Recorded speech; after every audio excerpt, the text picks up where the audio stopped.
this in a moment. Okay. Okay, wonderful. So welcome those of you who've been able to join us live for Masters of Destiny 4. It's really wonderful to be with you today, especially in this reset season at this particular time when we've just been talking a little bit offline about the major recalibrations that we're going through, each and every one of us, as we move into 2020. So it's just really fabulous, I think, to be doing this work at this time in order to gain perspectives on the kind of things that we are moving through, letting go of, the kind of losses that we may be experiencing, and really putting it into perspective. And the seventh wave for me, which is what we're going to be covering today, is something that we can relate to more closely and more succinctly, because we were born into this paradigm, we were born into this hologram. So the imprints of the seventh wave have been really strong for most of us. And if it wasn't us, it was our parents. So when we talk about the ancestral imprinting, let's not forget that you sort of, when our parents, when our mothers are carrying us in the womb, we are being imprinted with whatever environment they are in.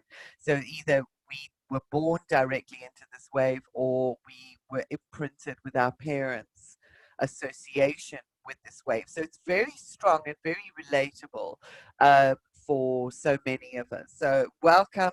What I'd just like to do before we launch into it is just ask you if you've had any insights, any aha moments in respect of the work that we've done so far with the earlier waves.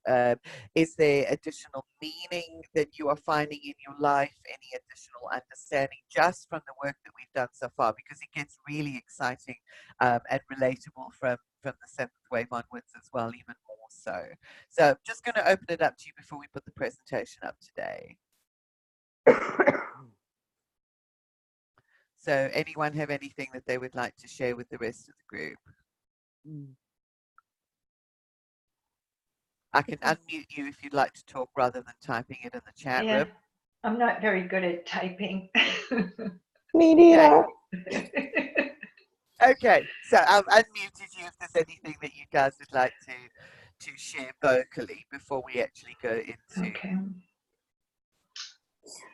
Well, I would say it's definitely, for me, is trying to find that harmonic balance between, you know, the two paradigms, and really trying to not get caught up in that sort of loosh of anger or too much sort of up in the clouds. Just really trying to bring myself back, just to be conscious, absolutely aware from minute to minute, and really trying to focus on that, and not getting caught up in other people's frustrations and their energy. I've really tried to do that. I've become more aware of it, and trying to let go of family dynamics, and just try and stay in that place of compassion and love, and not owning it. So yeah, fantastic, because it's understanding that they are where they are because they're resonating with the earlier waves. Yeah, for sure. Yeah, thank you, Charlotte. That's wonderful. Mary or Linda? Yeah, Mary. I was wondering if you're going to hit upon the wave of good and evil. Like which, I forget which wave that came on. That's the sixth wave, because the sixth is polarized, light and dark, and that was the origin of good and evil. Okay, that makes perfect sense. So it wasn't a pre-wave, it was part of the sixth wave. Yes. Okay. And so another thing, like, okay, good and evil, I mean, where does evil come in? Like if the tree of life, the cosmic tree, is love, where does evil come in with the love? I mean, if the tree of life is what's creating everything, it created the wave of good and evil. Would that be so? Well, it's not that it created evil, it's the human perception of Oh, the okay. polarized aspects of the sixth wave. So it's the way that that wave was decoded with the Oh. brain and the cognitive capacity that individuals at that time had. But it's led Ah. to a very enduring Oh, paradigm which has been carried yeah. through the generations. And yeah, Yes. and I think that's how we need to see it, because what is it? We're saying that, with the sixth wave, we know that it was light and dark, that Yeah. the right brain, which was our connection with the divine, went dark, and the Shit. left brain was illuminated in the sixth wave. Now, was that the cosmic tree that decided which brain side of the brain, or It's the divine, and it's the way that that wave actually impacted us. Yes, yeah, yes, okay. yeah, with Yeah, those so it's holographic inputs, so that we could develop the linear, rational thinking brain yes, yeah.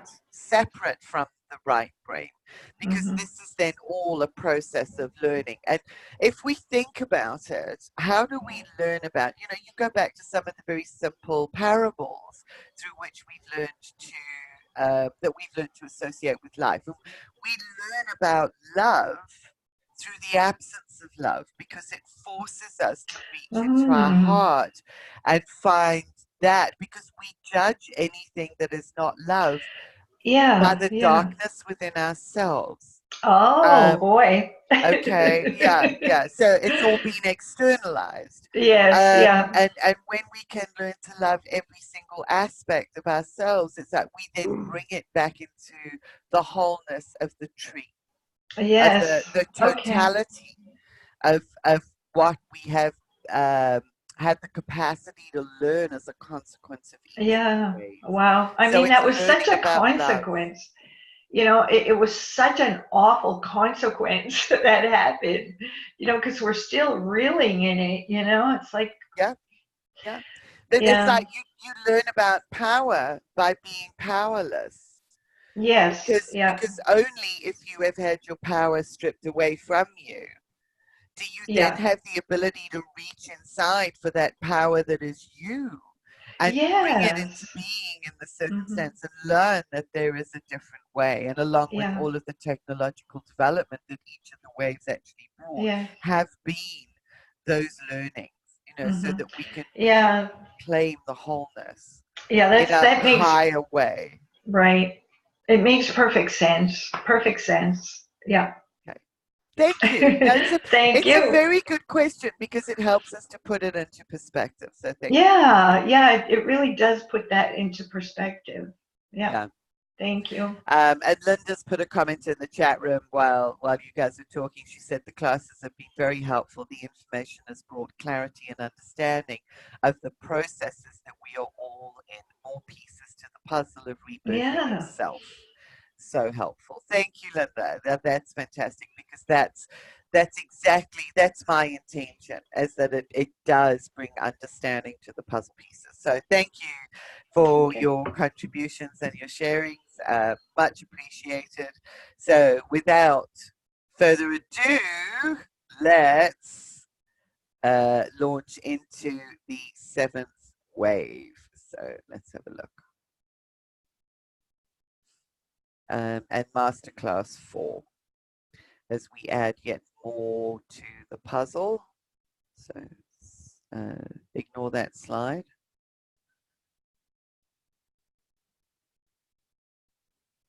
There we go.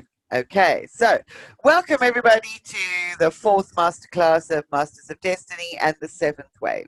And the title that I've actually given to this particular class is We're Really Talking About Amnesia, because where the sixth wave, as we've just been discussing, was polarized light and dark, it's like the seventh wave brought with it a darkenment of both hemispheres.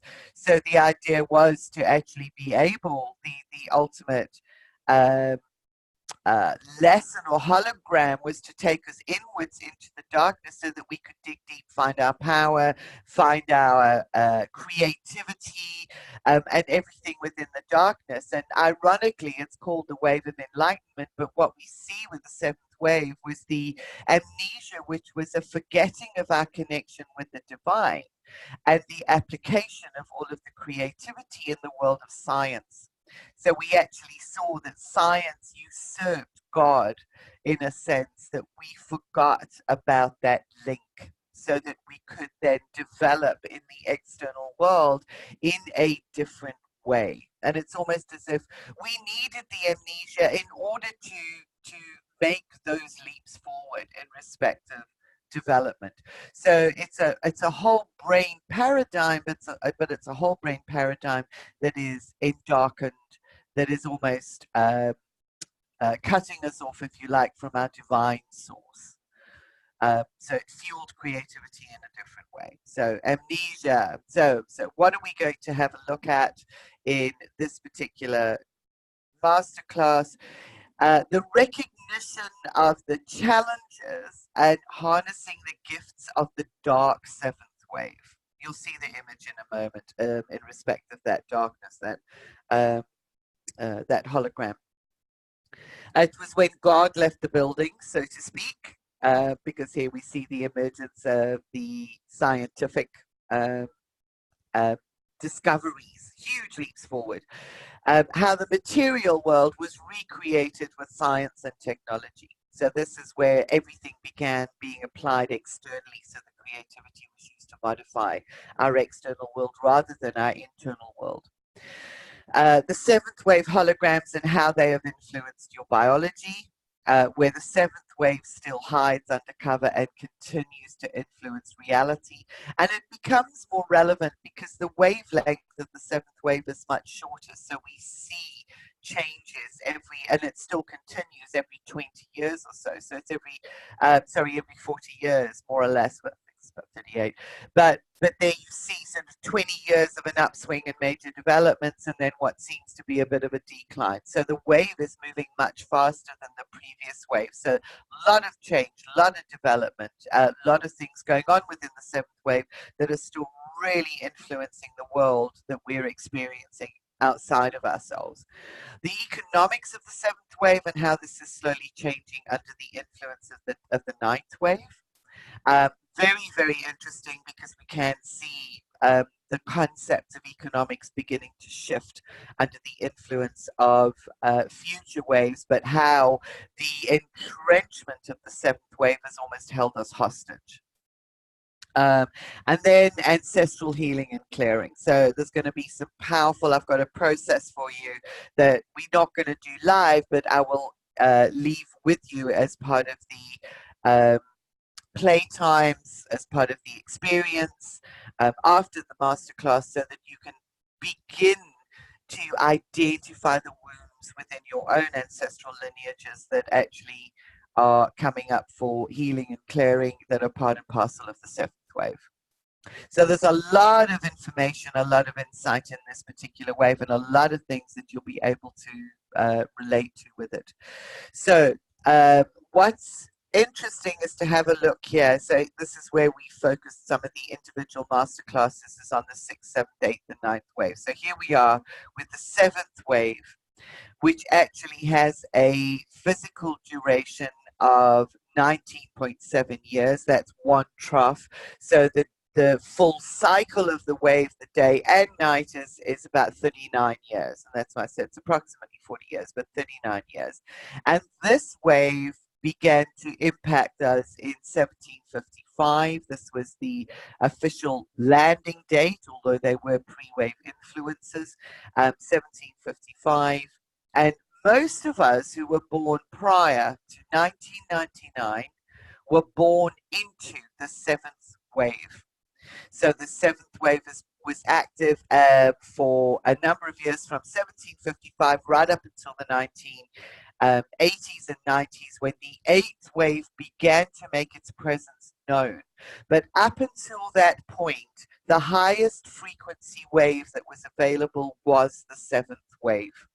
So our parents, born prior to 99 were strongly influenced by the seventh wave that has influenced modern society in many ways. Those of us who are, sort of older than 30 odd, were definitely born into the imprints and were born with those imprints of the seventh wave. So therefore, we have had to deal with deep imprints as a result of our personal relationship with this frequency, with this wave. So when we look at, you hear a lot of people saying, my goodness, my journey started however many years ago, and it's been a really tough journey. It's been very challenging. I know for me, it's been more than 20 years. I know for Mary and Linda, it's also been more than 20 years, and probably a couple of you on the call as well. So the reason why it's been so challenging is because of the depth and the intensity of the imprints of the seventh wave. Those who were born post the 1980s, who were born into the hologram of the eighth wave, would have found it a little easier because their DNA would have been more easily configured to the hologram of the eighth wave which was being delivered, which is that reopening the pathway to the divine, that knowingness of the connection. It's like we had to relearn that. And in the relearning, we've had to let go of so much of what has been imprinted and has formed aspects of our DNA configuration. So we can begin to appreciate the journey that we've taken and how important it has been, because the work that we have been doing has also paved the way through the clearing and the healing to make it easier for those coming in with the eighth and the ninth wave. So it really is a case, I think, of looking at your life and truly honoring the work that each and every one of you has done as part of this journey. Really important. So the seventh wave is characterized by the hologram that brought with it technological development. So the theme of the seventh wave is technology and advancement through technology. And if you really think about it, we've got the ancient wisdoms of the fifth wave and the First Nation peoples that remind us of, sort of the natural ways of doing things. But all of the advancements in respect of our healthcare systems, understanding bacteria, understanding germs, understanding the micro world and the macro world and the influences on it, all of that has come about as a consequence of the seventh wave. So it's very easy to look at the seventh wave in its darkened form and actually resist a lot of the development or feel negatively towards it because of the challenges that it brought with it. But what's important to bear in mind is the balanced perspective of everything else that the seventh wave brought along. Okay, so it's the age of technology. And in fact, I think the age of enlightenment was initiated somewhere around about the 16th century, what they call the age of enlightenment, which is the scientific enlightenment that related to the scientific revolution, the way that it was actually described. So squarely within the developmental waveforms of the seventh wave. So the seventh wave brought with it what we might term a socially based approach to life. So here you just get another look again at the way in which our brains and development were affected as a consequence of the waves. The fifth wave we know was unfiltered, open to the totality of the divine creation, of the creation itself. Sixth wave, it darkened the right brain and led to imperial left brain relationships, hierarchical relationships. Because the seventh wave is in essence a unity wave, it's known as the endarkened unity wave. It does come with it a unifying approach to life that actually impacted our social environments. And it's during this journey of the seventh wave that we actually see developments taking place for the good of all. So it's really still people-centered. We were detached from nature through the seventh wave and technology, but there was still a focus on the social environment and things that were developed for the good of humanity, for the good of all. And it's during this wave that we see, strives forward in the abolition of slavery, the breaking down of some of those imperial relationships and hierarchical relationships. We also see the suffragette movement arising during the time frame of the seventh wave, which gave women the greater acknowledgement within society, which had been lost during the sixth wave. So some of that began during the seventh wave. So it's worth bearing that in mind as an aspect of development through this particular time. So let's have a look at the overall essence of what defines the seventh wave. It's initiated in 1755 with a wavelength of 39.4 years, which is 19.7 day, 19.7 night.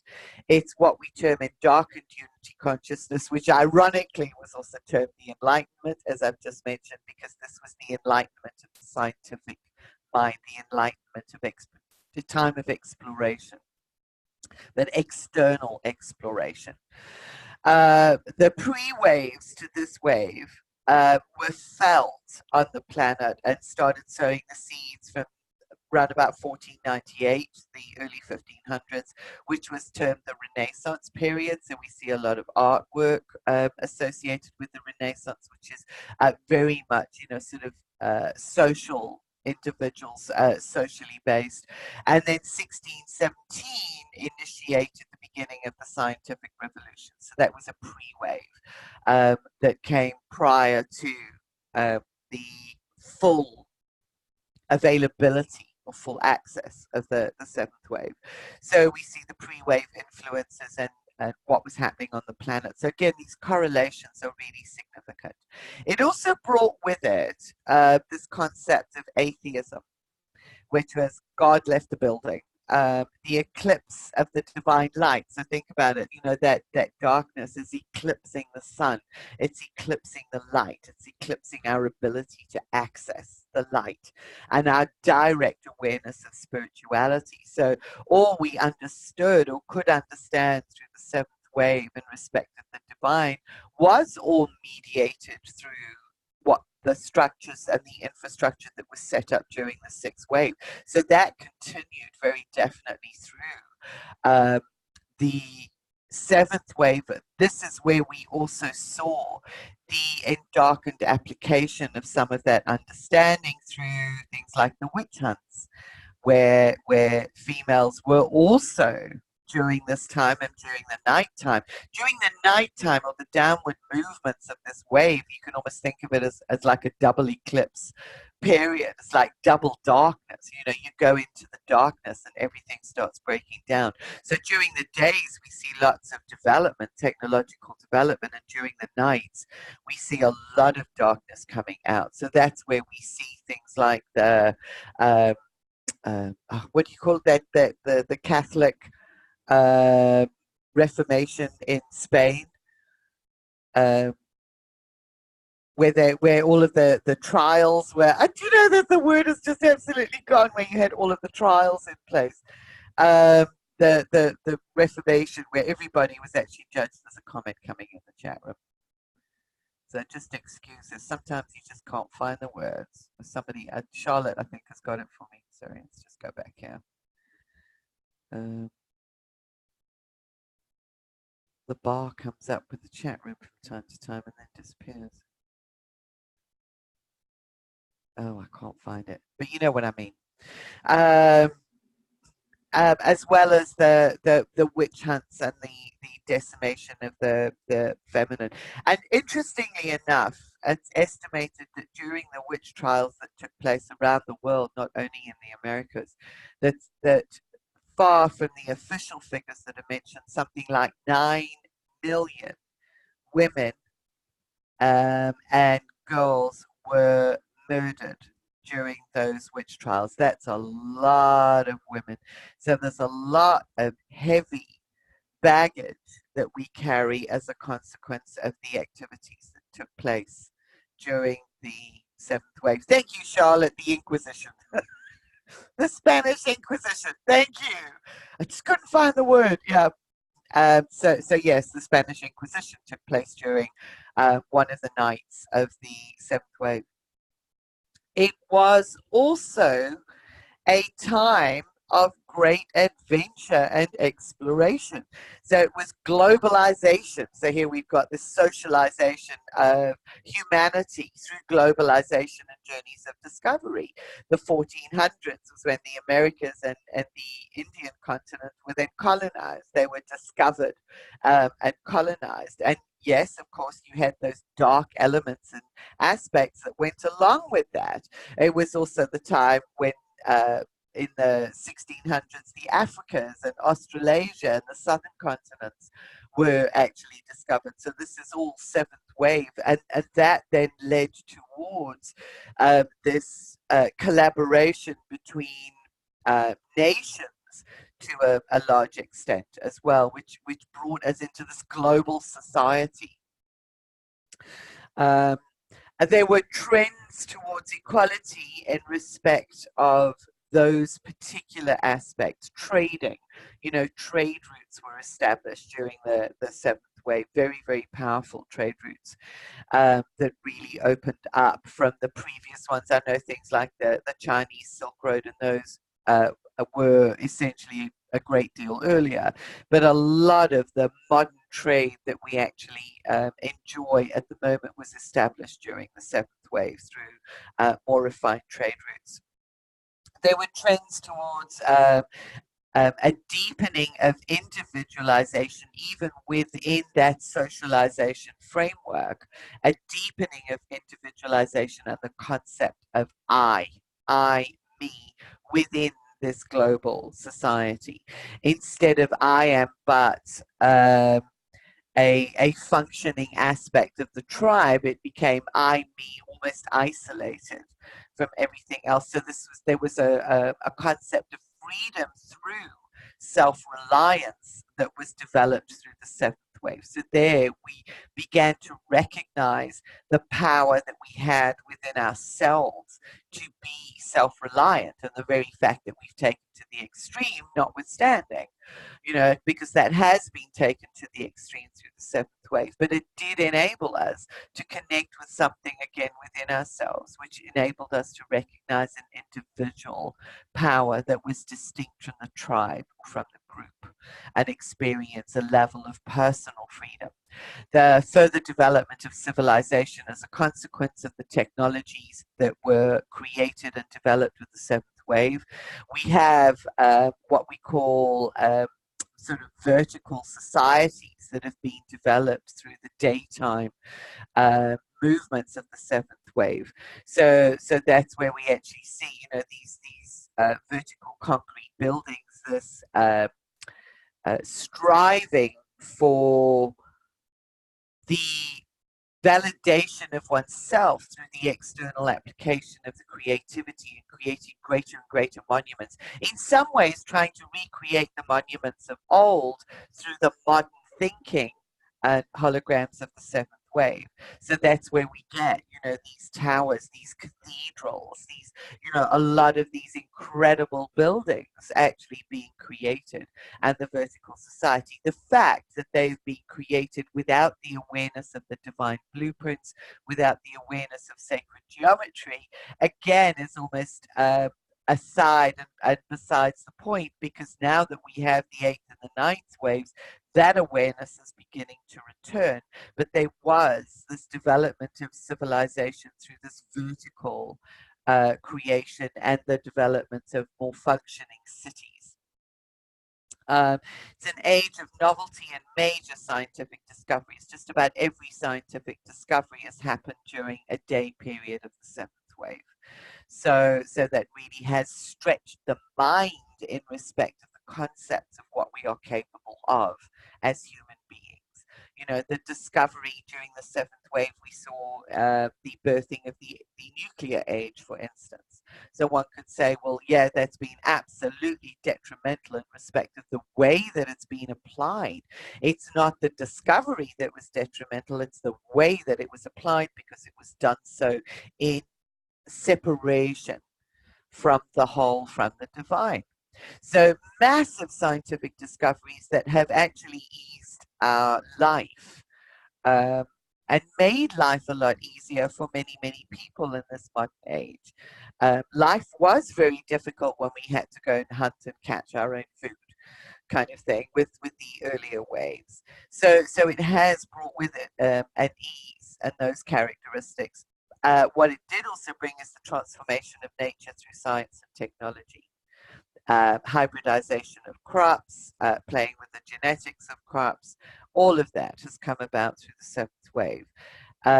Transforming nature, again, it's led to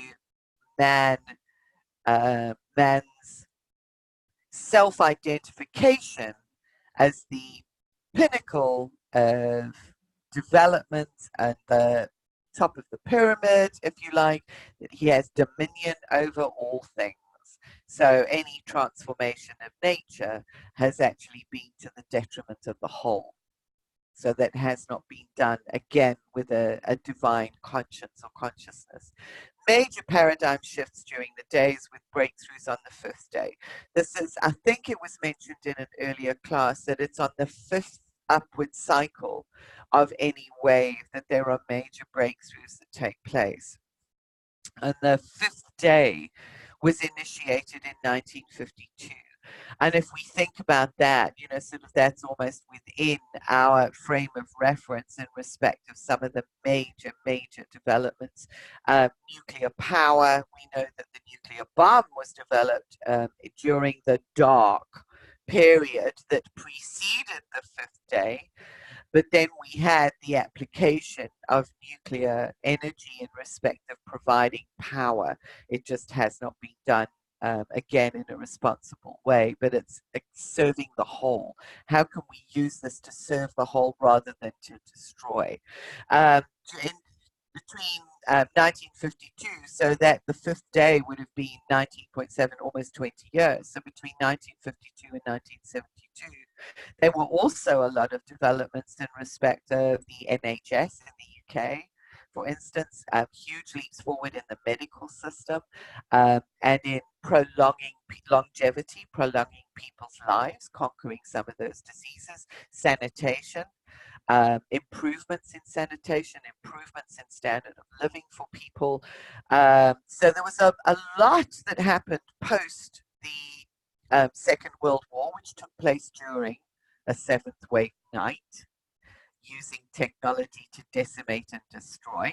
And then we see the world being rebuilt during the 20 years that followed in certain ways.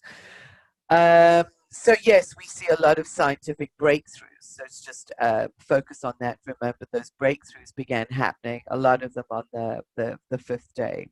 So we are currently, in our current time, in a seventh wave night.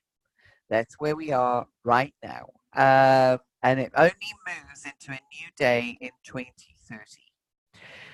So the seventh wave night therefore implies that there are breakdowns in society in order to make way for something new. Every time we have been through a night prior to this, it has been without the support of advanced wave frequencies, i.e. the 8th and the 9th. So where we're going to now, we are moving through, and we can see it in our society, that things are breaking down all around us, that there's a lot of seemingly chaos in the world around us. So things are breaking down.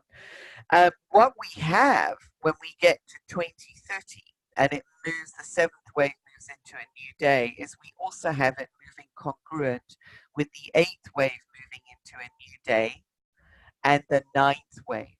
So we have the higher consciousness of those waves influencing the next day of the seventh wave in 2030. So we have a lot to look forward to. this that we are in now is a birthing time during the breakdowns. If we can align with the eighth and the ninth waves, particularly the ninth wave, we can influence the development that takes place and the creativity that emerges through this breakdown of the societal aspects and elements that no longer work. So it's a very, very powerful time that we can bear in mind as we go into this new decade, that we go into the 20s, that we have the support of the higher waves. So that also recolors and reframes this as being a unique time in history. So that has been said, sort of in the New Age community. When we look at it from the perspective of the waves and with this language, we can clearly see that it is a unique time in humanity's history that gives us great opportunity that has not been seen before. Interestingly, this date of 2030 has also been mentioned and has been coming through the New Age communities, and it's also been mentioned in the conspiracy communities. It's also mentioned in there's a UN resolution, and it's not Agenda 21, I think it's called Agenda 2030, where they actually have ideas that they want to impose upon people effective 2030. Now, some of those agenda ideas are about cramming people, bringing them off the land into cities, into much, much smaller living accommodations, having greater control over people, which we've seen through as a development in recent years, CCTVs, through chipping, through microchipping, through all of those, and controlling populations as much as possible and leaving the land to make way for big agriculture. But they are proposing their agenda on the basis of seventh wave thinking, where we have an advantage, and where the new generation that is coming through has the advantage, is that they are moderating those influences with eighth and ninth wave thinking. And those that are upholding and putting forward these new agendas are of an older generation. And in the next decade, we're probably going to see a lot of them being filtered out, and the new generation coming on board that is no longer going to perpetuate the old paradigms of the seventh wave. So it is, while we look at the seventh wave and we can see so much of the negativity that it's actually brought to us and so much of what we are now healing, there is a great deal to look forward to and to be very positive about because of the mitigating elements and frequencies of the higher waves. So that gives us an overview of the seventh wave and where we are going, and also why they're also saying astrologically, again, we've got this wonderful astrological alignment. So they're not working with the waves, and yet the astrological alignments and the influences, the electromagnetic influences of planets are actually telling us that this is going to be a really, really powerful decade. So again, we have this corroboration from different disciplines and from the science of astrology, because astrology is ultimately a science. It's understanding the electromagnetic influences between planets and how that influences us as human beings, because we're electromagnetic in nature. So we're getting that collaboration and the corroboration from that science of what the waves are actually telling us moving forward. So very powerful insights there. I just love this image. I like to throw in a couple of images that are actually thought-provoking, because I thought here we've actually got, sort of the tree of life, which I just love this image. I thought it was really powerful. The roots actually showing in this book, and trees in our physical environment are used to create paper so that the written word can assist and support us in attaining and achieving the knowledge that is present in the tree of life. So such a beautiful image which blends together all of these concepts. Very clever artist, whoever actually did that. A wonderful symbol. And there again, knowledge of self is the truest form of power. And that is what we're doing through these masterclasses, is beginning to understand ourselves, that the book is also written within our being, that we are opening it up within our own neurobiology so that we can begin to access and understand our power and the true elements of our power in a different way. So I just love those images as being very appropriate to what we're doing here. So let's have a look at some of the evidence and respect of the gifts of the seventh wave so that we can maintain perspective on all of this. So we had, as mentioned, huge leaps forward in scientific exploration. Galileo, you know, sort of the discovery of gravity, the discovery of the atom and the structure of the atom, quantum physics, Einstein. You know, we had some of the greatest scientific thinkers and the purveyors of development, if you like, who are known and became prominent through the seventh wave influences. So massive, massive leaps forward. All of our modern life, the development of the steam train, the development of the radio, the development of communication, optic cables, you know, cross global inter-country communication, all of that development took place as a consequence of the seventh wave. So really, really powerful, very inventive, very entrepreneurial.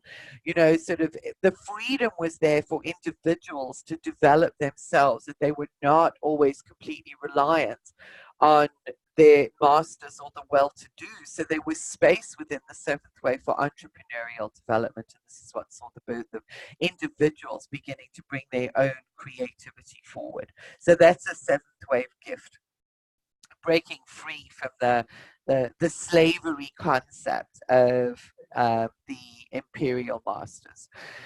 Productivity is a consequence of all of the scientific inventiveness and creativity also increased dramatically with the steam train and the ability to move goods around more quickly, with the development of factories and the steam turbine and the use of means of driving production and various processes. It also saw vast increases in productivity, which also served to help to increase self-worth a great deal during the seventh wave. There were other elements that served to knock it out of the ballpark, but some of these positive gifts can help us to get back in touch with the gifts of the seventh wave. So we had factories and the lowering of boundaries between cultures and countries in respect of trade, advancement of human potential and possibilities through the scientific exploration. I think we became aware of the potential and possibilities. Going to the moon, going beyond our planet, that's all seventh wave development. Between 1952, when we said that was the fifth day, that was one of the things that happened was the space race. You know, sort of, and that in the late 50s, early 60s was the race to the moon. Who was going to get there first? The Industrial Revolution, technological advancement to improve life. And that's very evident. Vertical versus horizontal cities, symbolic of vertical growth. So this, you can almost see it as being the tree growing back to the divine, out of the fifth wave. Understanding and connection with culture, this growing back up to reconnect with the divine. So this is the bridge being built. So it's almost symbolic of this vertical growth rather than the horizontal growth. What's happened is that we've lost our foothold along the way because of the endarkenment. We lost our foothold in the fifth wave, and that's what we need to connect with. There were trends towards equality, gender, race, etc., and developments for the common good of humanity. This was the ideal. Those are the ideas. The way that it was played out was not always, because it was done from a sixth wave mentality. So we do see, and we have seen the subversion of certain cultures and races during the seventh wave as a consequence. But overall, the ideals that were held and that were delivered with the holograms of the seventh wave were to inspire developments for the common good of all. not just isolated to one country or one part of the world or one select group of people. The ideal is developments for the common good of all. Concepts of freedom and self-reliance, which I've mentioned, transportation, physical exploration, which expanded global trade, telecommunications and connection. Just think about that, sort of the ability to connect with people and how it's actually developed to our own time now. I mean, my goodness, it's so funny actually watching teens now, millennials, being given an old phone and asked to make a phone call. And they've got it's really quite funny, these YouTube videos, they've got no clue how to use those phones. What do? Do you dial it and then pick up the headset? And they really are hysterical to watch, So, so you look at sort of the advancements that we've made and how far we've come in a short period of time, and that's also related to the higher wavelength frequency and the influence of the 8th wave that's coming. But yeah, so 7th wave brought us the beauty of this interconnectivity, greater awareness of the evolutionary progression, and shorter cycles of change due to higher wavelength. What this means is that because of the higher wavelength of the 7th wave, which is 20 times faster than the one that came before, we can literally see and witness evolution taking place in our own development.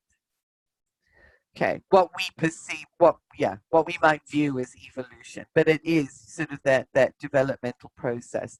So it's a greater awareness of evolution, and it brought with it the ideal within the hologram of service to the whole, albeit that it was applied in a way that ultimately did not serve the whole. The ideal within this hologram and within the technological development was service to the whole, to humanity. So some really beautiful gifts that the 7th wave has brought us. So it's really important to bear those in mind. The challenges of the 7th wave are that everything became reductionist and mechanistic. So everything was reduced down to the parts that made it up, rather than having a holistic perspective. So this was the beginning of a mechanistic view of human beings and of all of life. So reductionist, mechanistic, it was the parts versus the whole. So there was, because of the endarkenment, was this distancing from the concept of attachment to the whole.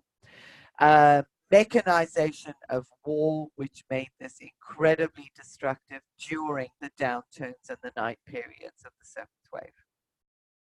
And we're very, very well aware of that and how that has affected every single human life.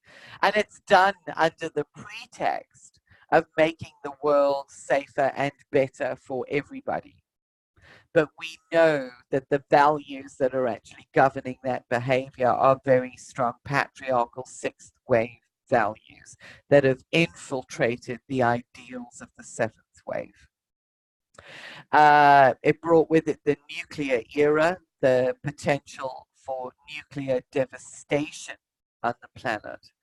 And that is a huge challenge that we have to get beyond, sort of this disarmament of all of the nuclear missiles and this idea that we need to protect ourselves from the external dangers.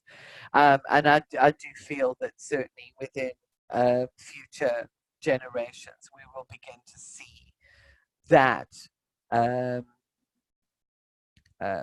what's the word, being filtered out or weakening in respect of its ability to instill fear.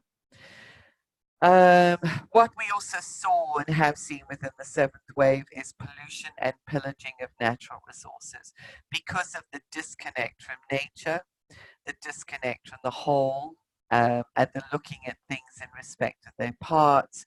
We see large corporations being formed, and we know that this is happening, and we know that the awareness of this is gaining momentum, absolutely destroying niche ecosystems.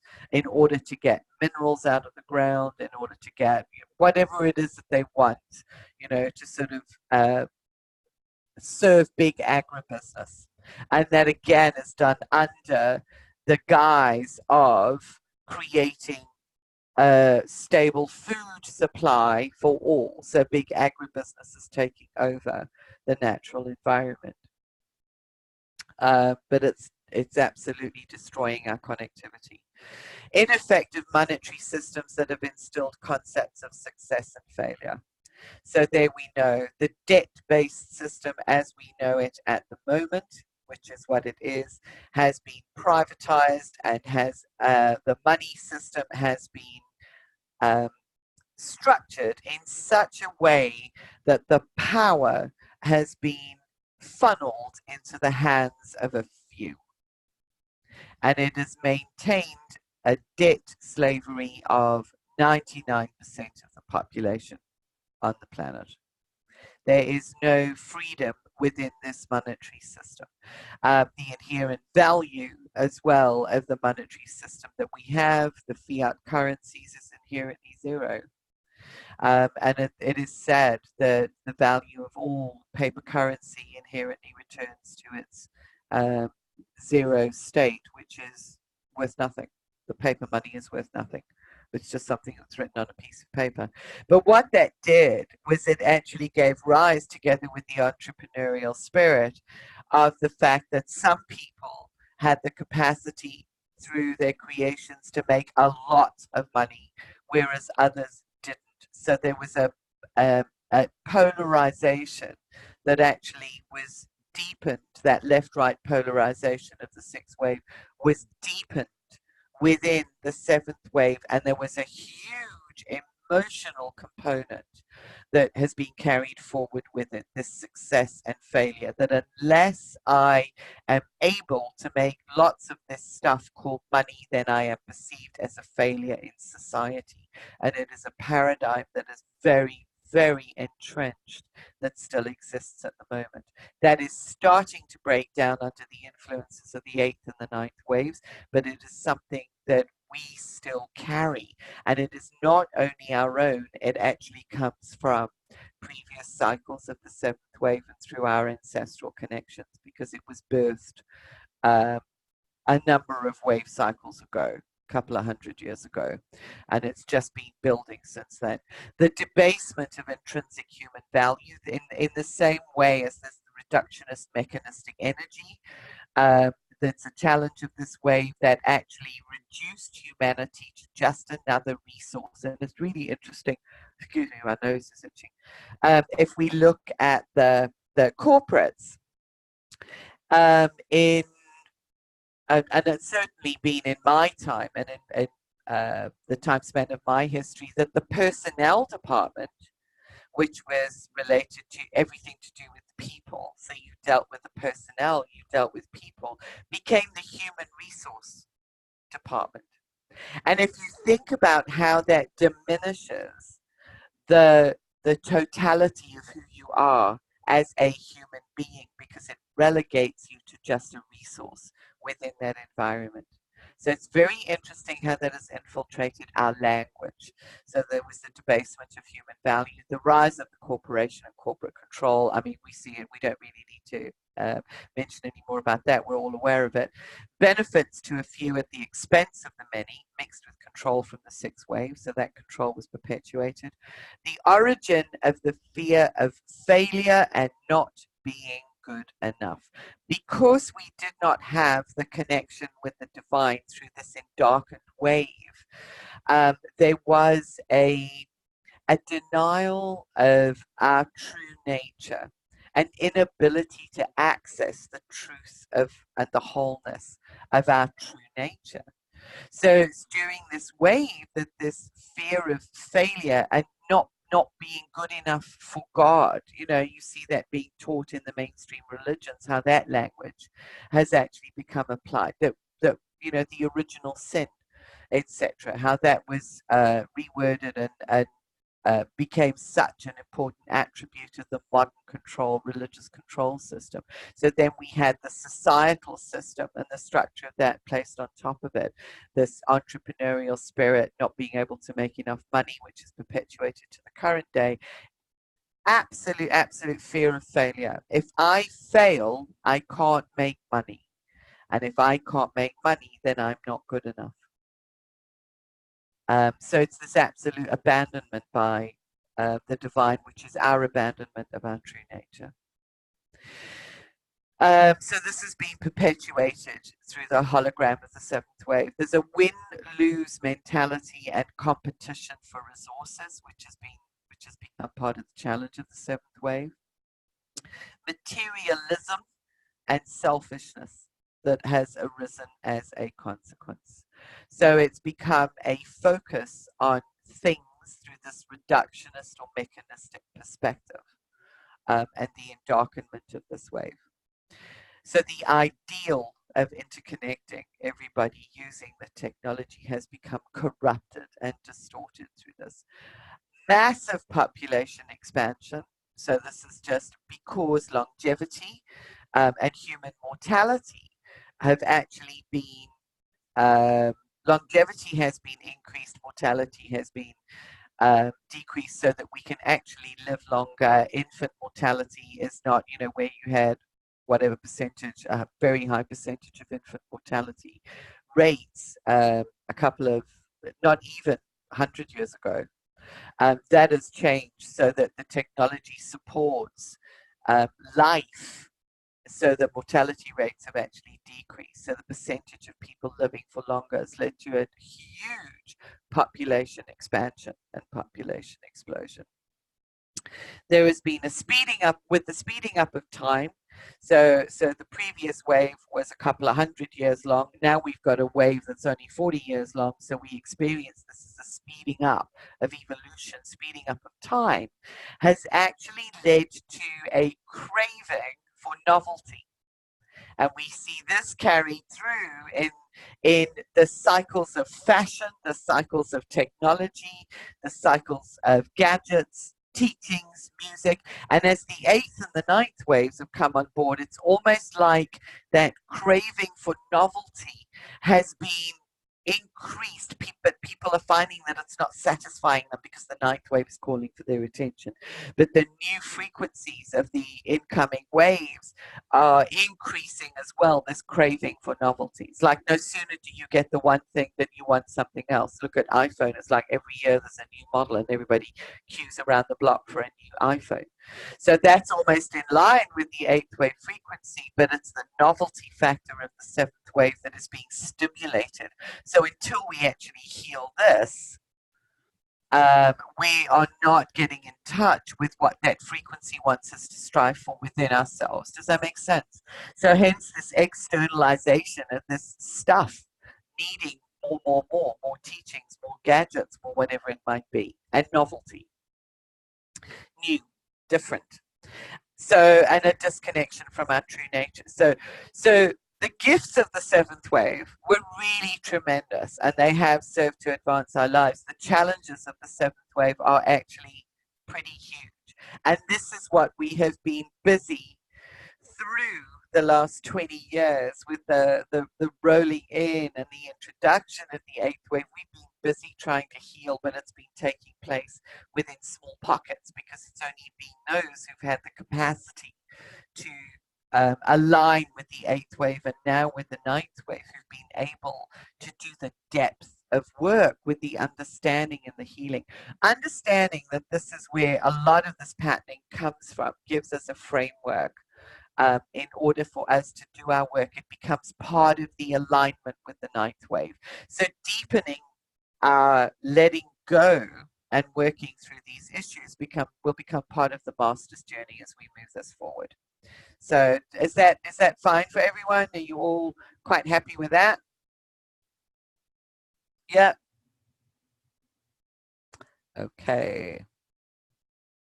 So let's not forget here that the transition zones between waves are where we actually find a lot of turbulence, a lot of chaos, And you can actually see this just in this little image. You know, if you've got one wave, whoops, sorry, I've just fucked that up. Within this little image here, you've got sort of one wave here intersecting with another wave here, and in the crossover zone is where you get a lot of chaos and turbulence, where the waves bash up against each other. The key, and our key, is to learn to harmonize with both of the waves. So it's like not to, and I think that's where we find a lot of the eighth wave New Age teachings have turned their back and created, almost because there's an inherent polarity within the eighth wave, they've turned their back on the seventh wave. It's almost like being in complete denial of that generation. They've turned their back on that. And that doesn't serve, because what serves us ultimately is to harmonize and not resist either of the waves, to actually be able to flow with the ideals and the positive attributes of each and every one of the waves. So the consciousness of the waves supports the recognition of the transition zones. That is why we see a lot of turbulence in our world at the moment, because we've got the higher frequency waves now going through very, very short cycles. So we have almost like constant turbulence as each of these waves is now bashing up against one another in much shorter cycles. So whereas previously we didn't see it that often because the cycles were longer, it becomes much more evident now. So what is so important for us where we're at now is where we put our focus and how we harmonize with all of the waves. So how we recreate and harmonize and fuel allow the transition zones to fuel our own inner creativity. So it's a powerful time at the moment, and it will continue to be so. Physical manifestations of transitions, how we might experience that, especially at the moment because of the higher frequency waves, the turbulence, nausea, dizziness, emotional flux, lots of ups and downs, depression, anxiety, restlessness, and very often suicidal tendencies. It's like, just get me off this planet. You know, I can't take this, because the level and the degree of chaos is actually really intense. Now, I mean, I know from my perspective over the years, I mean, that's been one of my bylines a few times. It's like, get me out of here. This is just mad. You know? But this is why it's mad. And if we can understand that, we can do our work in association with it. And it makes it, we resist less. So we experience that discomfort. We minimize the experience of the discomfort. Excuse me, I'm just going to have a bit of a drink. During the waves as well, you can also see in the transition zones that you get glimpses and hints of the new, because you've got the new wave bouncing up against the old. You get aha moments, paradigm shifts, life reviews, the urge to change, and new ideas, which we can all relate to, because this is so much a part of our lifetime. Charlotte says, yeah, ha, ha, ha. Linda says, resistance is futile. Yeah, absolutely. You can't resist because it's still there. It's still running through. What you resist persists. It's still flowing through us. So it's what we do with the hologram of that wave that is really important. Yeah. So, yeah. We're here. And we're here for a reason. So let the aha moments be our guide, and the paradigm shifts and the life reviews help to stimulate new growth, fresh ideas, and help to drive us forward in a much more powerful way. That's the time we're in now. Excuse me, I'm just going to have a drink.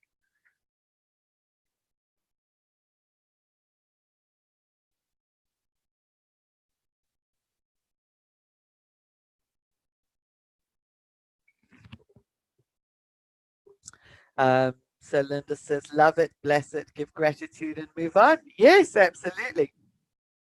I think what's really interesting also in understanding these waves is that during those turbulent times is when things do arise within us, and all of the old traumas become more evident, and a lot of people, because of the uncertainty, because of the lack of understanding, because of the emotional content, especially of the seventh wave, highly emotive content, experience trauma, and a resurgence of the traumas of the ancestral past, of our lifetime, of our parents' lifetimes, etc., through this particular shifting time. And if one looks around, and it's something that I've noticed just in the past 12 months, that there's been a huge focus on resolving trauma and people beginning to understand that the trauma that is being experienced by the human race, yes, it's personal as in an individual lifetime in many cases, it's relationship based and so on, and we can heal it. There is also trauma that is being carried forward from the earlier waves, which is also now also calling out for healing. So there is trauma healing needing to take place at the individual level. So our relationship with ourselves, our relationship with other people, and our relationship with our ancestors, and the relationships within the collective, our relationship to the collective. So it's massive. That's why it's really appreciating the depth and the extent of the work that we're doing. And it's never ending, because we will heal one aspect of the trauma and create wholeness. And as we've done that, the turbulent node enables then something else to surface that comes from a deeper place. And that's where we begin to recognize our service, our role in service to the whole, is when those deeper elements and aspects of trauma begin to emerge. So, and it was quite interesting, because when I did the first group through the Masters of Destiny, one of the participants does a lot of work with corporates and consulting, and works in organizations. And she said it was just very interesting for her going through all of this, because in the corporate environment, she's beginning to hear a lot of people in that environment begin to talk about the trauma that they're experiencing in corporate, in that environment. So there's major potential here, and healing trauma seems to be a key. So understanding where it's coming from is absolutely a key. Thank you, Linda. Yes, understanding is the key. And understanding, this is where sort of from the eighth wave, bringing this into play, understanding that our body is a waveform information field and is therefore malleable. As we attune to different waveforms, our perceptions change and our body changes accordingly, because the DNA decodes incoming waveforms that our mind has accepted. So it's whatever our mind has accepted as real and true determines the physical manifestation, the way that our DNA and our body manifests that waveform, and then how we manifest in external reality. So that's, I love this image as well. So as we attune to different waveforms, our perceptions change and our body changes accordingly. So understanding the waves, we can begin to understand that when we are experiencing certain things and certain emotions within ourselves, we can recognize it as being associated with a specific wave. And then we can support the shifting out of that and the elevation into a higher frequency waveform of perception. And that helps to shift our biology. What is your mind accepted or downloaded from universal mind, ancestral mind, and collective mind? And that initiates us asking those questions. It's like, yes, everything is ours, because it's our responsibility to discern where something comes from, what it is triggering within us, especially when it's a deeply emotional trigger. So if it's a deeply emotional trigger, it becomes personal. So I don't necessarily subscribe to this is it mine or is it somebody else's? Because if I'm triggered, it's mine, and it's mine to resolve. So in a sense, everything is ours. And then in another sense, that's one of the paradoxes, nothing is. It's ancestral, it's collective. It's coming from the universal mind. So it's again one of those spiritual paradoxes that I hope you guys actually, you've probably listened to me often enough to get the gist of those paradoxes. Yes, it is. It's ours to fix. Okay. But we don't own it. It's important to not own it necessarily as ours. It's to take responsibility for how we actually, the frequency with which we approach whatever it is that's arising, and what is being downloaded in our mind. Now, this is a very interesting concept because, again, it calls into challenge the precepts of the eighth wave. And I know this is going ahead a little bit, but you guys will be able to relate to this. This whole concept that this is a free will planet and that we have free will. It has been interpreted that we have the free will to do whatever we want to do. And the free will to create our own wonderful reality, which in one sense, it's another paradox, is absolutely true. However, this definition by Carolyn Myss to me encompassed and enfolded the context of free will in a really beautiful way, because she says as well, free will is our participation in events that are unfolding, not in forcing life to conform to our desires, our wants, and our needs. And that is very often the way that the eighth wave paradigm has been interpreted, because it is still polarized and it has put the left brain or the ego into darkness. There is an aspect of application of free will that is still about applying force to life in order to get life to conform to desires that are hidden within the darkness of the egoic left brain. Wants and needs. Does that make sense? So Linda says, yes, we are lacking in participation, thus we are not free. Yeah, absolutely. If we are not participating in the events that are unfolding, then we're not applying our free will. And in fact, we get to this point where free will becomes unified with divine will. And that is really what we are striving to attain, and that is the ninth wave consciousness, where our personal will is fully aligned with whatever the divine wishes for us to create and achieve in our life. So, yeah, hold that thought. That's something to cogitate, ponder on. So there we come to the concept. Here we come to the concept of letting go, because so much of what we are doing as part of the healing is we are letting go of all of the adverse paradigms that we have taken on board, the values, the truths, the programs that we have taken on board from the earlier waves. When we let them go, we open up to the frequency and the light of the ninth wave. And this is then becomes about surfing the waves, or to use ninth wave language, riding the serpent, because remember the ancient people saw the waves as serpents. So that language actually comes in. Matt Kahn here is the process. Consciousness itself is self-governing and self-regulating. So when we become a clear conduit for that consciousness, it does self-regulate in the way that it is actually applied. And it becomes self-governing or self-sovereign. So that is what we are striving towards, is letting go of everything that gets in the way of us aligning totally with the flow of consciousness through us. Letting go is the process of surrendering to the waves themselves, to life, to the divine. It is the proper use and understanding of will and what it is.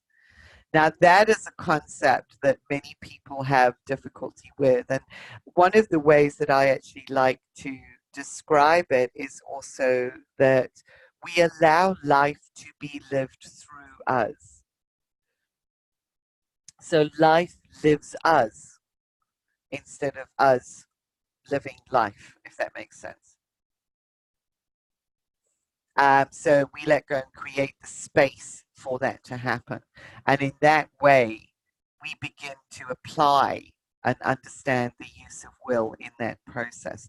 So willpower, as we have been taught, is the use of our own personal power to force our lives to conform in a specific way or to move in a specific direction, which may be in opposition to their natural flow or direction.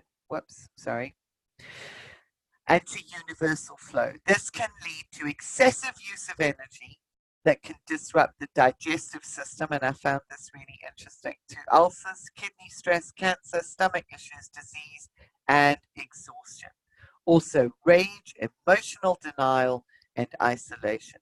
So we are very heavily programmed, especially by the seventh wave, in respect of how society has dictated or determined our lives should be lived. And this causes a lot of internal conflict.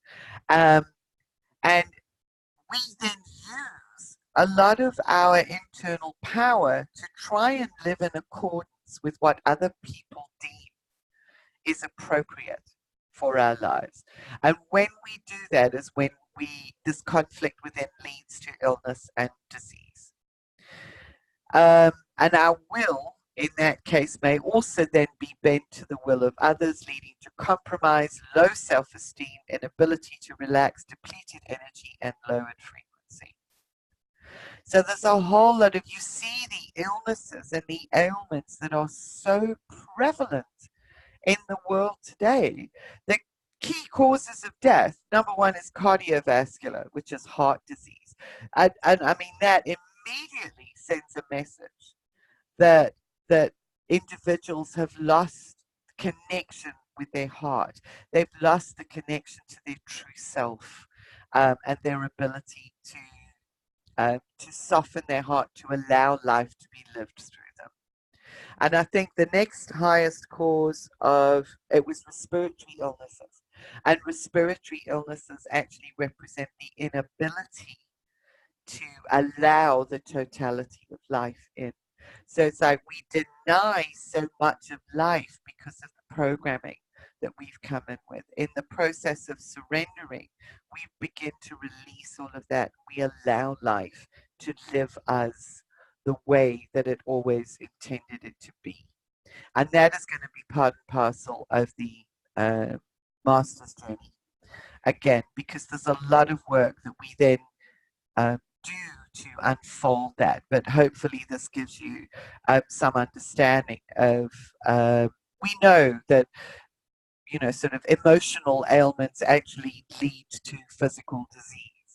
And physical illness. So what we're really going to do is start working on a lot of that, working on relationships, working on healing trauma, working on the proper use and application of our will. And the alignment of that with divine will. So what I actually found, and this was just really beautiful, was this definition from Richard Rudd in the Gene Keys. You guys would know I dive into the Gene Keys from time to time. And I just happened to open it up and I went, oh, this is just perfect. Because Gene Key 40 is about resolve, divine will, and surrender. And that is our key to navigating successfully the challenges of the seventh wave. It is about boundaries and resolve. So it's knowing when to say no and yes to the right thing. So this takes us back to the 12 opposites. Knowing when to say no and knowing when to say yes to the right things. It is about balancing rest versus relaxation, deep relaxation. Resting is one thing. We take time out of our busy day, you know, we watch TV.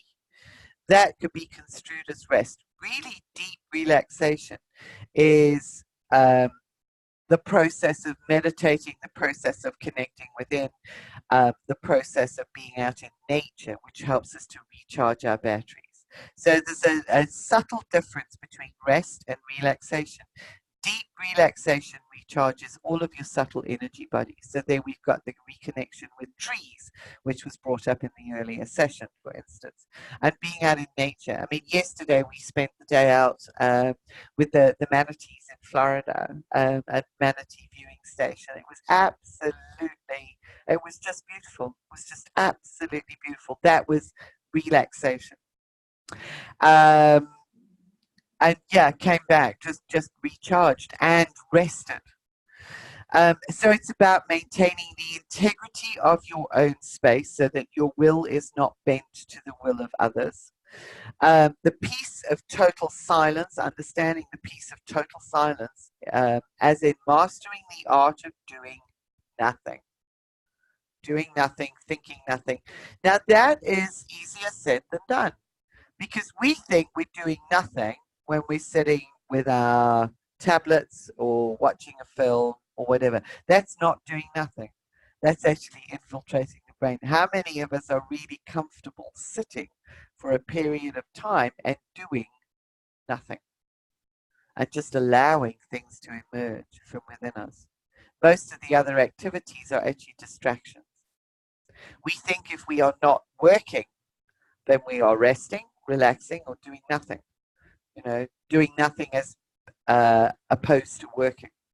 Whereas it's not that at all. Doing nothing is literally doing nothing and allowing life to emerge within us. In its highest form, it becomes transformed. Resolve becomes transformed into divine will. And that is really what we are aiming for, what we are reaching for. It moves beyond the fear of being alone in the universe into a space of deep trust and knowing. And when we are in that deep space of trust and knowing, we can never be alone. And we know the words. You know, we can cognitively connect with this information, but it really is getting to that deep space within our own hearts, that deep space of trust and knowing. That is being in full alignment with divine will. And fear is a very pronounced emotion and energy, which it was initiated with the sixth wave, the transition between the fifth and the sixth, which has been exacerbated through the seventh wave in a different form.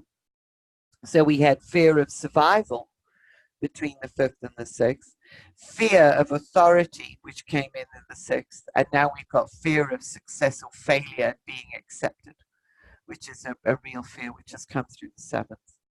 And this fear of being alone in the universe sort of underpins a lot of that. This is this fear of being abandoned by God. So that's also part of the seventh wave because of the atheism and this God left the building. So part and parcel of resolving genetically is the recognition of the paradox of this, the resolving this free will versus divine will. The paradox that you are absolutely free to do as you wish in life, and yet nothing is really in your hands. It goes back to what Carolyn Myss was saying. So it's the free will to participate, be a participant in life, yet knowing that it's not really in our hands. Because when we surrender completely to divine will and life lives through us. And we then apply that. Does that make sense? So I know that there's huge paradoxes, and these are conflicts as well that we will be resolving within. But this gives you something to begin integrating within yourself and to become aware of where perhaps your will is enforced by others or usurped by others, or where you may be trying to utilize your will to imprint upon life as opposed to the alternative, and where it drains you. Mary says makes perfect sense. Good! I'm glad, because sometimes on the spiritual journey and in these teachings as well, those paradoxes become really evident, and it's only It's only when you get to the level of the ninth wave, when there is some resonance with the ninth wave frequencies, that this becomes understandable. Otherwise, it's total gibberish. You try sort of like speaking this to somebody who is only on the seventh wave, and they'll think you are completely nuts. Okay, they will not get it. Charlotte says letting go of distraction is a biggie for me. It's a biggie for me too, because we live in an age, because there is this constant desire for novelty. So yes, it is. How often do we make time just to do nothing? You know, so that is something that is really powerful for me. So let's have a look. How are we doing time-wise? You guys are okay? Yeah. At the seventh wave, economics. And where this came from, because this becomes really interesting as we move into subsequent waves. There is a collective fear of survival from the fifth wave traumas. So that in itself has fed into this fear of failure and the inability to survive within the seventh wave, which is associated with money. So that's how that is translated into the seventh wave. The seventh wave saw the introduction of modern financial systems whose influence has transferred the fear of survival or death to money. In other words, how much you do or don't have. Without money, you can't survive. And that is a deeply entrenched paradigm and belief system that has been inculcated as a consequence and through the seventh wave. So our survival has become tied up with money. What has also happened with the seventh wave is that we have seen that money has been used as a tool to finance wars. And since the 1200s, the system of usury, which is this debt-based system. In other words, I loan you something, but you must pay it back to me with interest. So you get certain individuals gaining from the poverty of others through the interest-based system. That's what usury is. And modern systems, which started, I think it's the city of Florence around about the 1400s, in the 1400s. And you remember that the late 1400s saw a pre-wave of the seventh wave influencing events that were taking place on the planet. So we saw the modern systems of usury and the debt-based systems emerging from the 1400s. And this manipulation of individuals through the use of money to finance wars. Its industrial growth and productivity has led to competition with others and competition with nature. And it's all been wrapped around money. The seventh wave has isolated us from nature and from our own true nature because of the financial systems and the way that the corporations have grown up within this paradigm.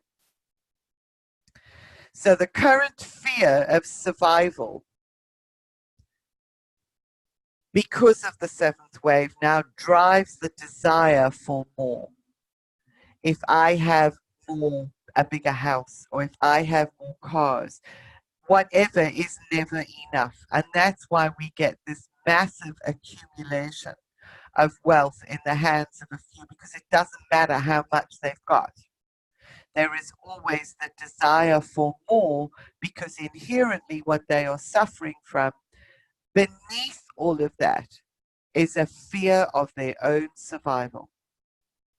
So I've got to have more to prove that I am not a failure, to prove that I am successful, to prove that I am worthy of being alive. Okay. What we've seen in this system of economics is also slavery to the imperial masters, sixth wave, in exchange for home and food. And this, so in the sixth wave, that's what happened. with the imperial masters is that the workers were given homes and food in exchange for their labor. So this has now become slavery to the financial masters. So the sixth wave has been translated into the seventh through money, through the economic system.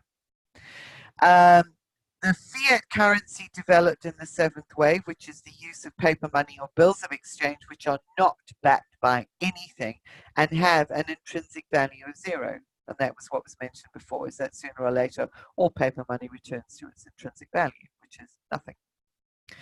The eradication of money doesn't release us from the fear, as it will find somewhere else to feed. So what you do is you get many of the eighth waivers, the New Age paradigms, understanding that, or their understanding and their interpretation of this is to do away with money completely.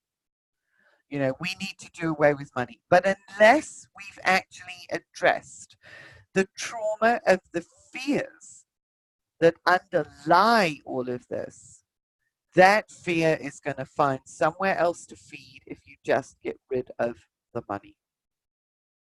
So it's our addressing of those fears and the healing of those fears back into wholeness, which is the key to healing the seventh wave conflicts and challenges.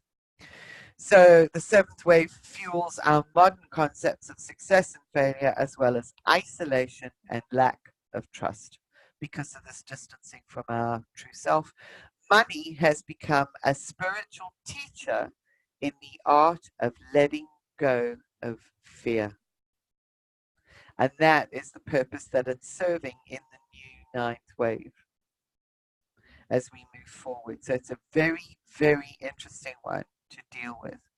So it doesn't necessarily say that money in and of itself is bad. What is bad is the way that the underlying fears are driving the way that the world has been structured and the way that people are being treated through the use of this particular system and the fears that are fueling it.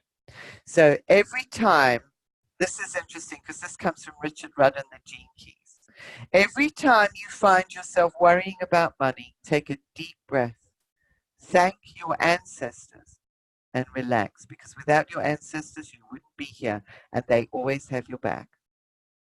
They're there. When you truly need it, it always comes. And you'll find that if we get stuck in stress and anxiety and we worry, the resolution that we're looking for stays out there because it's always ahead of the worry.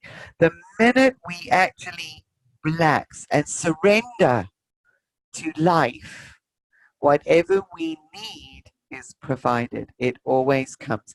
And that's when people laugh at me very often with the 11th hour way that I live. And I have found that has been one of the biggest teachers for me, is this understanding that when you truly need it, it's always there. And letting go of that concern, because then it means letting go of the fear of being perceived as a failure, letting go of the fear of not having what it takes to be alive. I should tell you, it was like in 2003, shortly after I'd relocated from South Africa to the UK. And that was done because I was guided to do it, because, you know, Spirit said this is not many people would have the guts to do that. And it could be a case of where angels fear to tread, but I listened to the guidance, and you guys know I sold up my home, sold up everything, and I moved to the UK, and then my life fell apart. Everything fell apart. And I thought I would get a job really easily because I'm also British and I had corporate experience, and nope, it was not happening. Wasn't going to happen. And it wasn't going to happen because I had things I needed to learn. But I remember sitting there one day and going, oh my God, and I'd never really thought about this before because it had never really been an issue. It's like, if I don't have money, I could die. And it was that real fear of death You know, what happens if I don't have money to feed myself? I can just die. I might die. And that fear of death came up then in 2003, and that started this real lesson in respect of letting go and operating at the 11th hour. Because and I went through so many tough lessons, which, you know, like my back against the wall, because it would only be when my back was against the wall that I would say, all right, I surrender. Okay, I surrender. Just tell me what you want me to do. Just help me to know what it is that needs to be done in this moment. That's it. Full stop. And in that moment, everything would change. Everything would change. So take a deep breath. You thank your ancestors. There was and one of the miracles that happened. You guys may have heard about it or you may not. Was I came home one day and I was absolutely exhausted. This fighting for survival. You know, deep spiritual lessons back in 2003. And I was just exhausted. I thought, I'm doing treatments until they're coming out of my ears. I got people saying you can't charge this because the economy in the northeast of England won't support it, and you can't charge that. So I was just working my butt off doing treatments and trying to get people to workshops, and I was just, you know, like not quite earning enough. And I got home the one day, and I was just so tired and so upset, and I was so angry. Angry with spirit. I'm going, you brought me here. You know, so I got into my little cottage and I had a tantrum. And I stamped my feet, discharged a lot of that energy, and I shook my fist and I said, you brought me here. Like, what is it that you want me to do? If you don't help and sort of support me in this, then you better do something really quickly. If there's anybody listening, you better do something and you better do it now. Because if you don't, I'm out of here. And I mean it, I'm out of here totally. I'm not doing this. I also have the rebel in me. So you can imagine, you know, sort of like the 2-year-old, you know, stepping in there. And that's it, I'm done. If I don't have support, I'm done. And there was this voice, there was this moment where everything just softened. And this voice said, it's okay. It's okay. Just relax.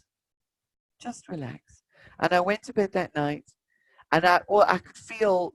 I've described it a few times. The only thing I could describe it as is as an angelic presence. It was just being surrounded by love, just total love. And I had the best night's sleep that I'd had for a couple of months. I woke up the next day, nothing had changed, but I felt okay. I thought it's okay. It's gonna be okay.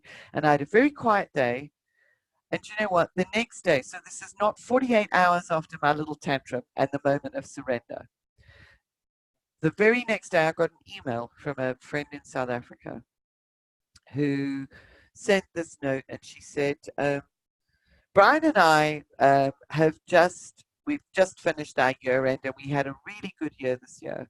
And when we have a good year, we like to share it with our family. They had their own business. Now I'd been out of South Africa for sort of 4 months, or whatever. She says we share it with our family, and we consider you family, and we'd like to gift you with £1,000. Please send us your bank account details. No strings, no nothing. They didn't know I'd had the tantrum. They didn't know it was like so difficult because I was so ashamed to tell people that it was so hard. You know, here I am following my dream, my spiritual dream, and it's like all falling apart around my ears. They didn't know.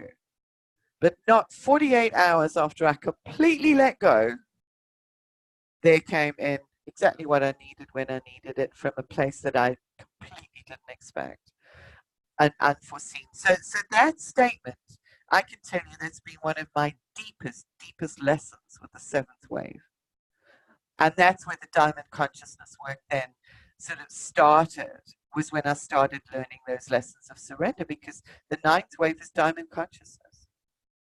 So those were my lessons in aligning with it. So I'm just giving that to you because it's one of the hardest things that we can do, is to completely surrender to that. And over the years, I can tell you lots of stories. It's not the time right now to do that, but I can tell you loads of stories where similar things have happened, where it's back against the wall, and I go, okay, right, that's it.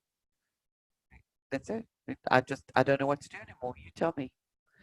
And and something is unfolded in the most beautiful, beautiful way. So that Richard Rudd's comment is absolutely, absolutely right. And this statement that money has become a spiritual teacher in the art of letting go of fear is absolutely part of the resolution of the seventh wave challenge. Okay. The changing seventh wave economics, if we actually have a look at this, there are new quantum systems developing that are immune to corruption. That's kind of like there's a lot going on underneath the radar, behind the scenes that we're not consciously aware of. You might want to call them the white hats, whatever it is.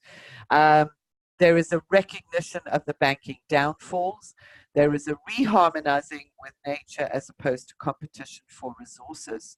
And the economics are actually taking this into account, new economic models that are beginning to be created. There is a grafting of new technologies onto the powerful rootstock of ancient wisdom, which is beginning to change the way that investment, what is invested in the world.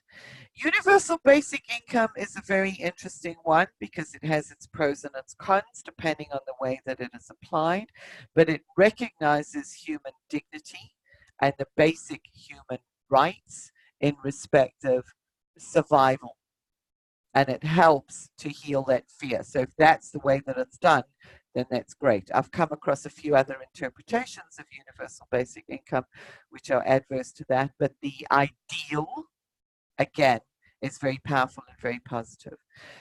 Currency reevaluations, what are called revals, currencies are being recreated, reevaluated using a gold-backed standard. Re-emergence of bartering type systems, which is also really interesting in respect of changing the face of the seventh wave. There are sealed indictments for major bankers who have, sort of really caused the downfall of certain economies, countries, and so forth. Digital currencies and new ideas, and digital currencies, we've seen it started with Bitcoin, and it's actually moved beyond that into many, many other types of digital currency. So there are different ways of applying this monetary system, which would be more equitable and less open to corruption.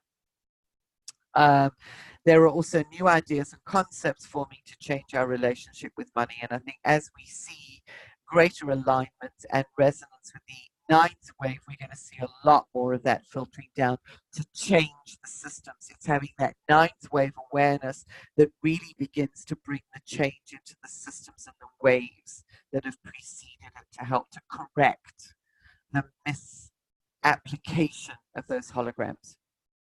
Okay, so when whatever work we do changes the hologram of the entire tree of life. Just a little quote for you regarding trees, because we go back to the trees. Whoever knows how to speak to them, whoever knows how to listen to them, can learn the truth. And I just love that because it's so appropriate. Again, the way that trees stand as a blueprint for humanity. Now, understanding from the seventh wave economics way of saying, when we work with the ninth wave resonance and frequency, we immediately shift the fractal pattern, the holograms of all of the other waves. So we begin to reattune them. And the ninth wave, therefore, brings us an incredible gift in being able to do that. Brings us into this concept of fractals. I'm not going to spend too much time on this, but I just want to go through this because we do live in a holographic universe.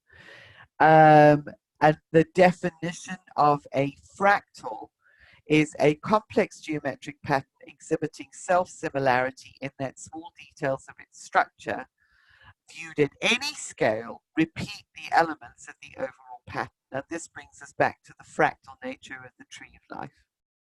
Okay, at the cosmic tree. The cosmic tree of life is a fractal that is represented in so many different ways on our planet that we see manifest in physical reality. And that's the reason why I'm actually sharing this. So it's like whatever we do alters the way in which those the fractal application of the waves is actually being applied.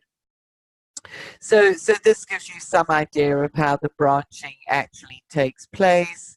For instance, with the formation of a tree. This is a very simple representation that, you know, sort of one single line becomes two, two, then branches again into two. So it's an exponential branching pattern until you get the form of what looks like a tree.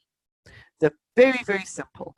That same pattern, if you look at a fern and you actually take one of those fern leaves, this is a beautiful example of a fractal in practical application, that has exactly the same structure as the totality of the fern leaf. And then if you take one of those little leaves off there, that has the same structure as that leaf, as the whole fern.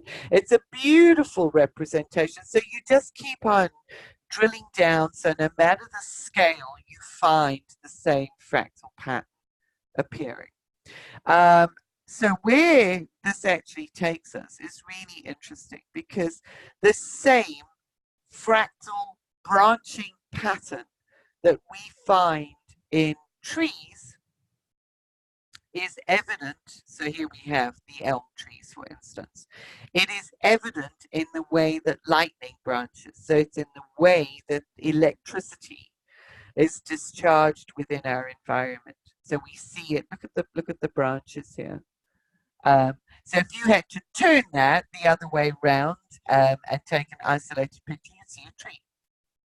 It is in the branches of our lungs, human lungs.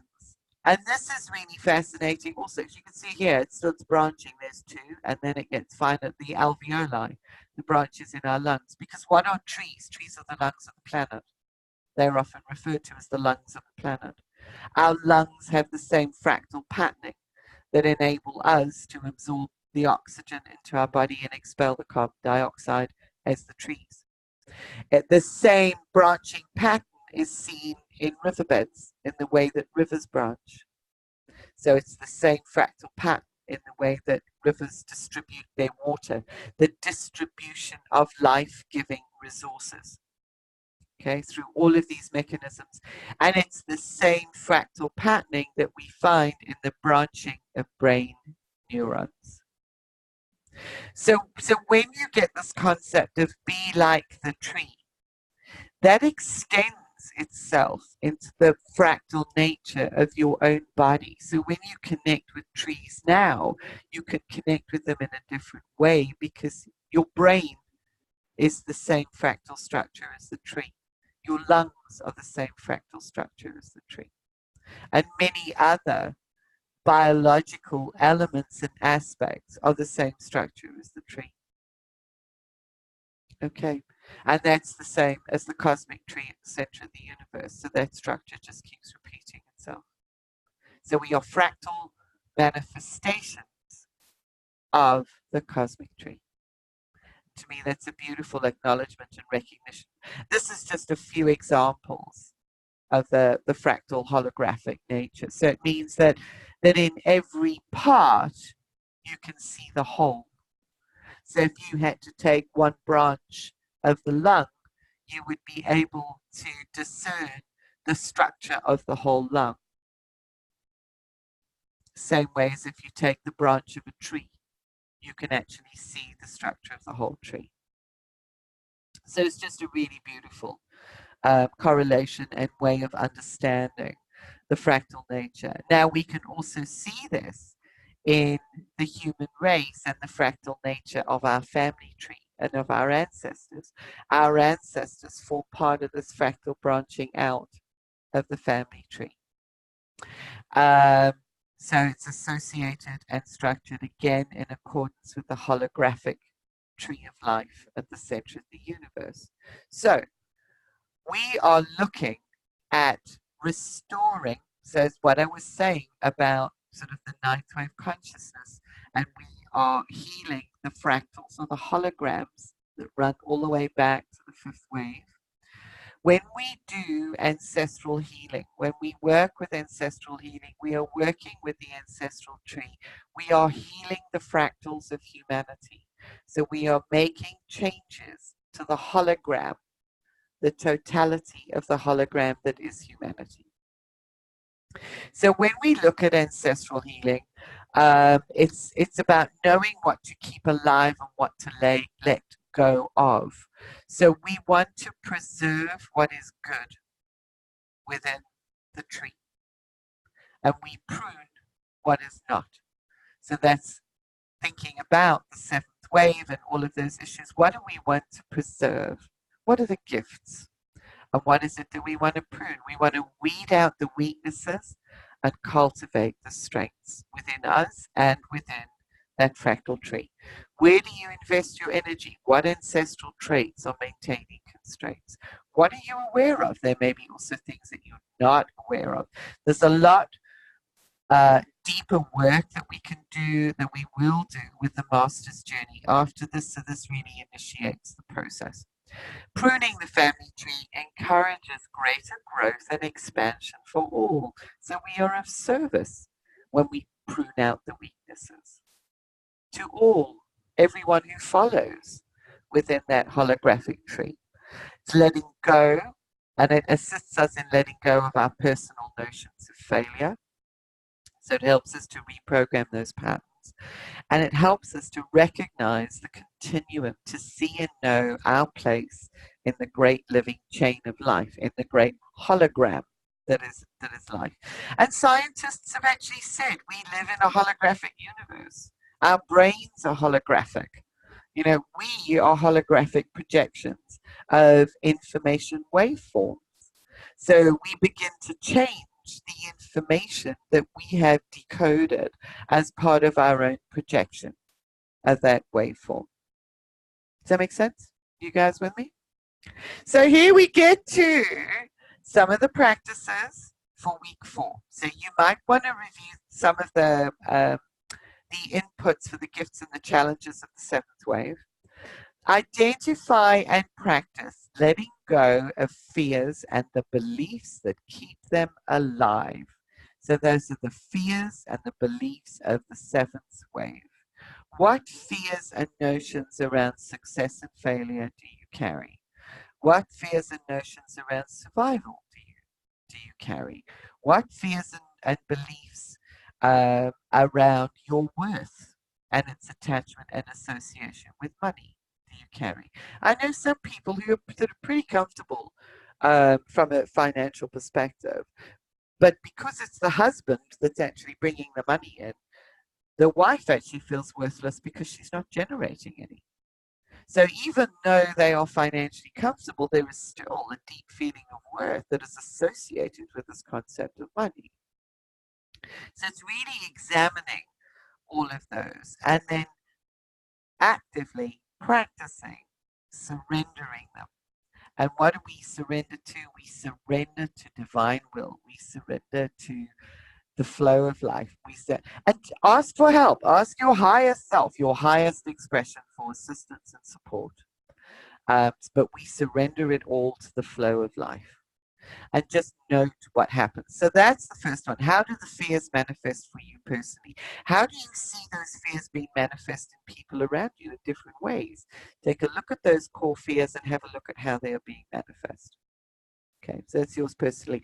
And then I'm going to give you a recorded ancestral healing process. And I think there's some additional notes that will go with this that will help to facilitate your healing and resolution, if you like, helping to shift the holograms of the 7th wave that flow through you. Because all of these waves still flow through us.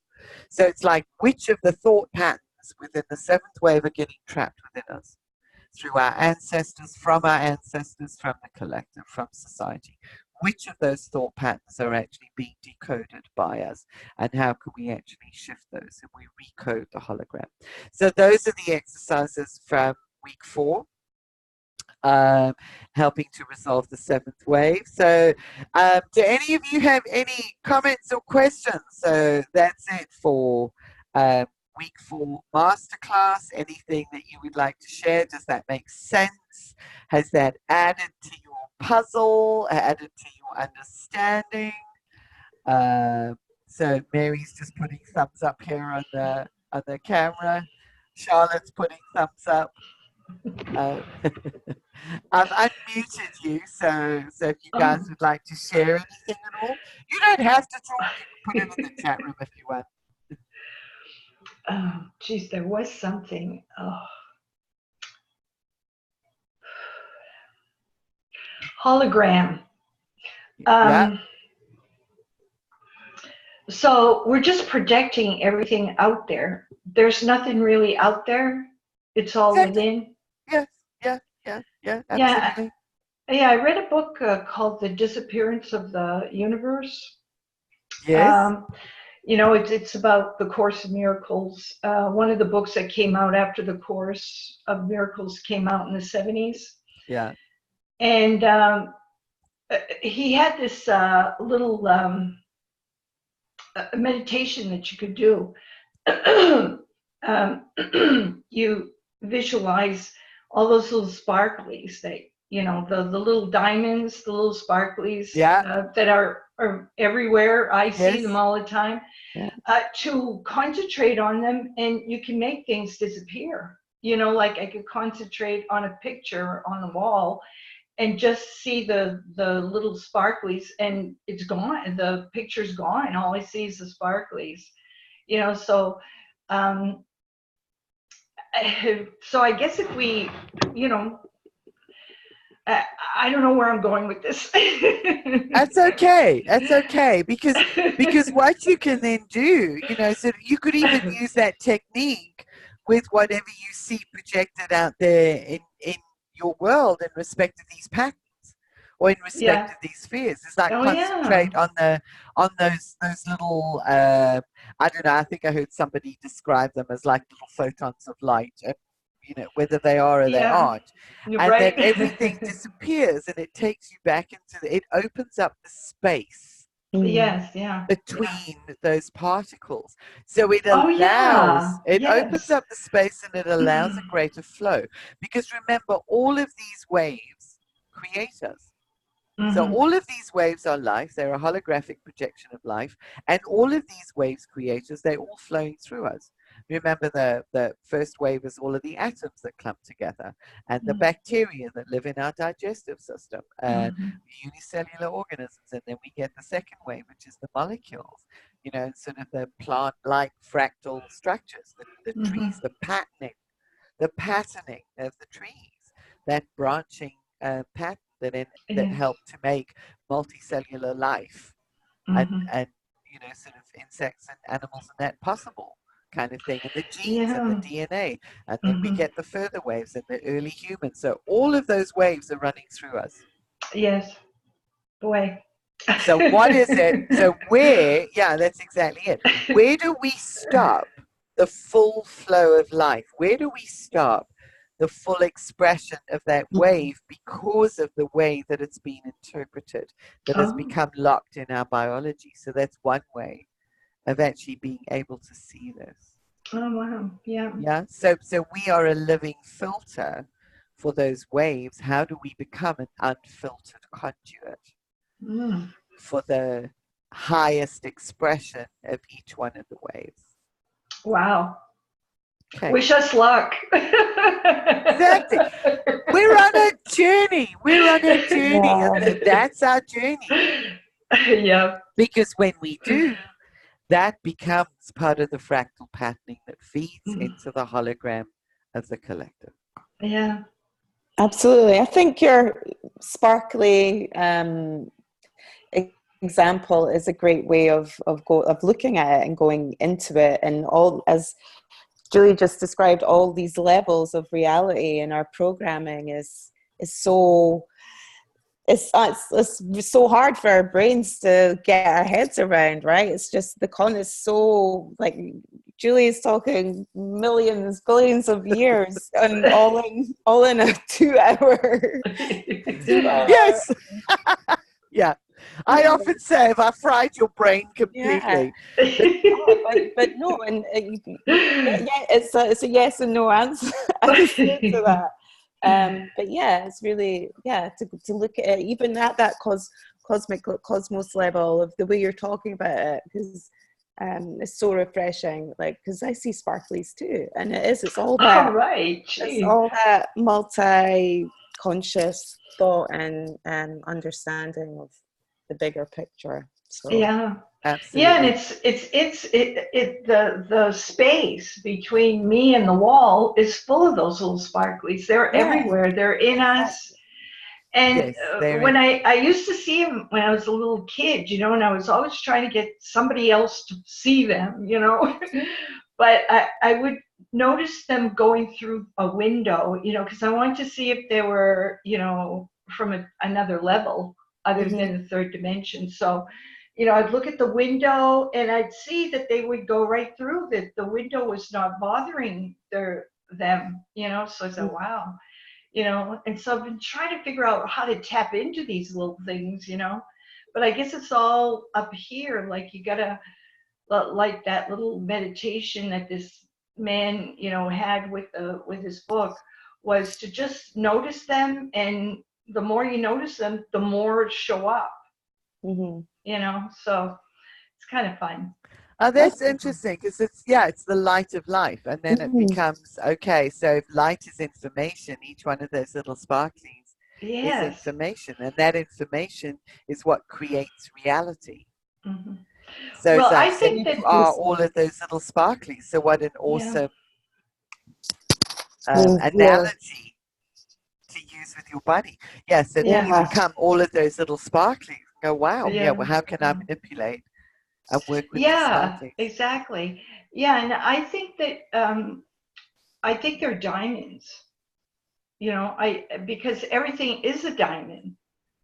So, when you were talking about fractals, I mean, there's a big diamond and there's a smaller, smaller, smaller, smaller, but it's also bigger, bigger, bigger, bigger. The Yep, fractal just goes on and on in all yep, directions, and you know, absolutely. mm, Yeah, that's exactly it. But instead of talking from a perspective of diamonds, was actually, I think, using the fractals and the tree pattern yes, yeah, helps to make it more relatable for many, Absolutely. because for many the diamond becomes a bit of an esoteric geometric concept. Whereas, yes. as you know, I mean, it is actually brought into reality. But I'll take it that step further when we do the master's journey. And Mm. sort of work with it in different ways. But yeah, you're right. Hmm. Yeah. Sounds Oh, it good. sounds amazing. I have to go and feed other Oh, people. I know, it's late for you. I really Oh, want. I really want to stay and chat. But lots of thank you so much. thank Really going you, to Charlotte.